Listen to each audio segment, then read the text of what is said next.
ఇద్దరు ఫ్రెండ్స్, చాలా స్నేహం కలిగిన వాళ్ళు. ఎప్పుడు మేము వెళ్ళిన వాళ్ళు అంటారు కదా, అన్న అక్క మేమిద్దరము ఒక మంచం మీద పడుకుని ఒక కంచంలో తిన్నాం. వాళ్ళిద్దరూ రిలేటివ్స్ కమ్ స్నేహితులు అంట, అన్నయ్యలు ఇద్దరు. మేము ఒక పని చేయాలనుకుంటున్నాం, ఇద్దరం కలిసి ఓ కంపెనీ పెట్టాలనుకుంటున్నాం, ఓ వర్క్షాప్.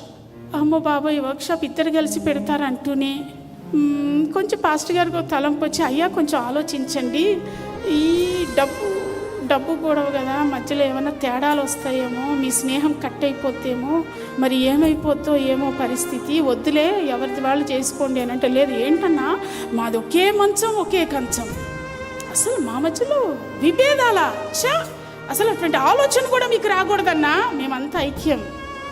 అయిపోయింది కంపెనీ, ఓకే అంత జిగిరి అయితే ఓకే చేసేసుకోండి. అయిపోయింది 1 సంవత్సరం 2 సంవత్సరాల వ్యాపారం. 3వ సంవత్సరానికి వచ్చేసారు. 3వ సంవత్సరానికి వచ్చేసరికి మెల్లిగా స్టార్ట్ అయింది. 4వ సంవత్సరంలో భగ్గుమని మండిపోయింది. 5వ సంవత్సరంలో వేరు. ఎందుకో తెలుసా, ఏక మనసు. మంచం ఉంది, కంచం ఉంది, ఫ్రెండ్షిప్ అంటున్నారు, స్నేహం అంటున్నారు, ఐక్యత అంటున్నారు, ప్రేమ అంటున్నారు. డబ్బు దగ్గరకు వచ్చేసరికి అంత ముక్కలు.